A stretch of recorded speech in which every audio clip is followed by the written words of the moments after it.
Good morning, Andy Slawetsky here today. I am here with Vaclav Muchna, the CEO and founder of Ysoft, located in the Czech Republic. How are you this afternoon for you?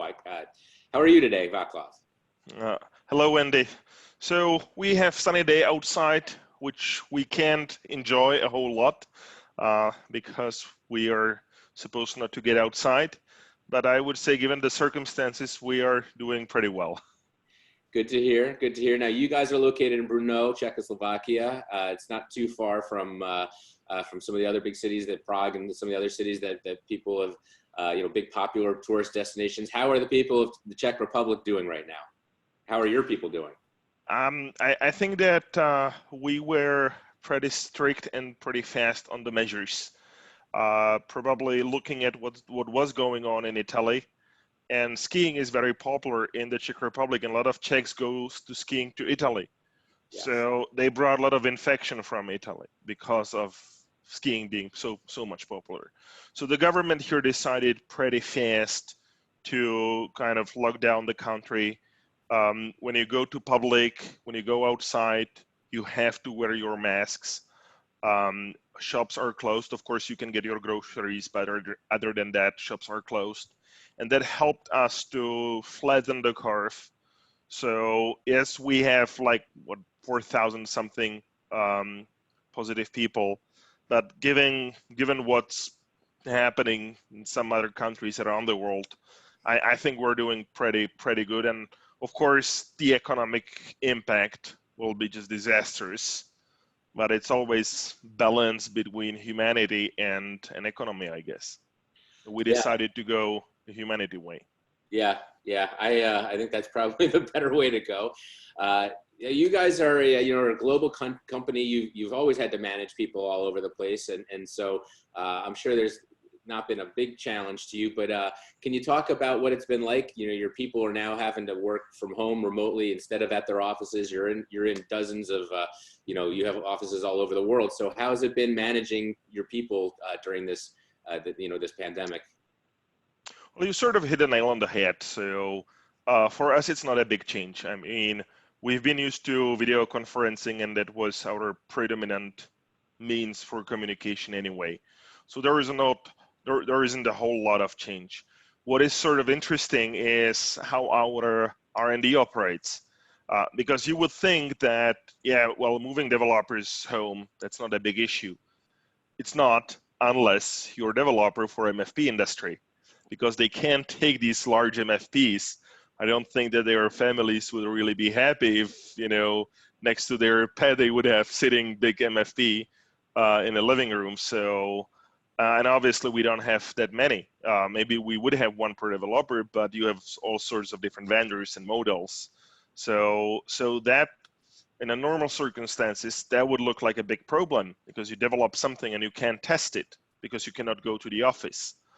And I would say 90% of all stuff is on home office for last 2 weeks at least. So the way how we solved it is that we used our robots. I think you've reported on our robots. Yes. We have this robotic hand that is clicking on the display and testing it. So the teams behind the robots, they adjusted them in a way that now the robots are used for as remote control devices. So what developers do is that they just reserve a machine, they deploy whatever new version of embedded terminal, and they use the robotic hand to navigate on a panel and on buttons and test and click to see what improvements they've done. So if you go to the R&D office right now, and we'll share some pictures later with you, so you would see an almost empty office, only with robots that are just moving autonomously, and it's kind of scary. You're looking at that, but you know what? You would never know what sort of inventions come at what time, and this is like a whole new area how the robots can be used. So it is also exciting. So I want to talk about that a little bit in more detail, and that was one of the things I thought I learned when I visited you that I hadn't expected. And I know I'm aware of your 3D printing program, but to see it in action, to see the other things you're doing, the board manufacturing, the R&D that you do there, working so closely in the Bruno community, I didn't realize the amount of talent that was local to you there with all of the universities. One of the things that I've seen and I've reported on in my newsletter is Ysoft has been contributing in terms of not just keeping the frontline responders and healthcare workers working, but you're actually taking it further. You're using your technology to help build pieces and parts for face masks. Could you talk about that? Your 3D printers and the effort that you're doing, and I know you've made thousands of them at this point. Could you just give us a little background and just give us a little story about that? Well, so it all started just about 2 weeks ago when we were contacted by medical doctors if we will be able to 3D print a face shield. So not a mask necessarily, but a shield that would cover your face, including your nose and the eyes, which normal masks do not cover, especially the eyes. And we said, yeah, sure, of course. So we did that, and they were pretty enthusiastic about that. So they asked, can you do more? And very soon we had a demand that was just much bigger than our delivery capacity. So let me share a website. We put a dedicated website about that. It's in Czech. We will localize it in English. Okay. But at this moment, we are just busy with handling the demand from here. So here on the pictures, you actually can see the face shields. And here, this number means that we have about 11,000 still ordered but not delivered shields yet. This is how much we've already delivered, and this is how many we're handling today. So what we've done, we unpacked our 3D printers that are originally intended for education. As you can see them on the picture. We are printing now 24/7. We have more production lines like this one. So we changed our common rooms because the offices are empty. Yeah. So we use the space. We have them separated in the rooms. So the people who are behind them, they are not mixing with each other as a protective measure. And at this moment, we deployed over 30 printers. We are printing these masks, and then we are completing them. So here you see our employees who are just helping to complete the shields, and then we're sending them to the hospitals. And yeah, you're right. We are doing that free of charge. It's not like new line of business for our company. It's just we have these 3D printers. Originally intended for education, so that you see the closed design and card reader access. It's not really necessary right now, but we have them. We have the equipment, so we just unpacked it and put it in charge. So what I love about this is these are not high-end industrial printers. These are designed to help students, children, learn a little bit about 3D printing. Yet you've taken these printers and you've said, all right, you know what? You are now production printers, and we're going to run you 24/7, not just a few hours here and there. And they're holding up, and you've printed thousands of them. I commend you guys and the Ysoft people. I love it. And thank you all so much for what you're doing and the contribution you're making.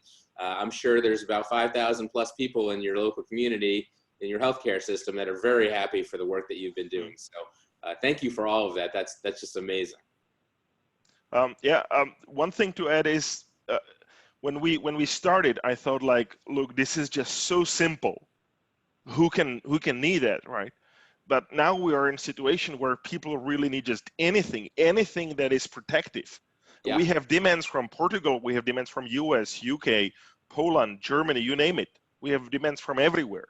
So we are putting together right now a program that some of our partners, like Konica Minolta France and some others, they ask us, can we use your printers so that we would produce also the shields? So we can't produce enough to supply to the whole world. Yeah. We are picking up partners in different countries. Our US office is also printing 3D shields, 3D printing shields for US.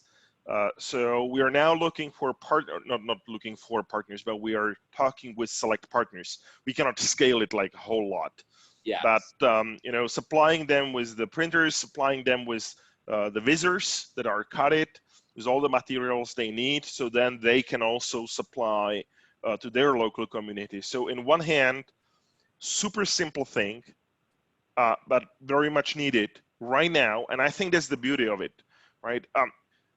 There might be a need for more sophisticated protective things, but 1 month down the road, it's too late. So it's better to have something simple right now than something sophisticated 2 months down the road.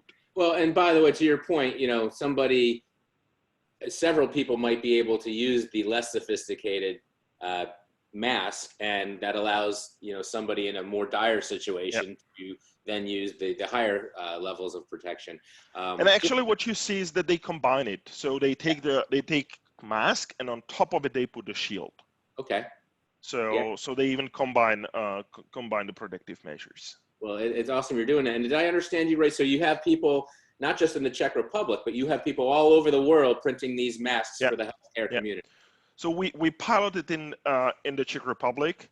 Yeah. Then we expanded, once we got the know-how, we expanded with our offices around the world.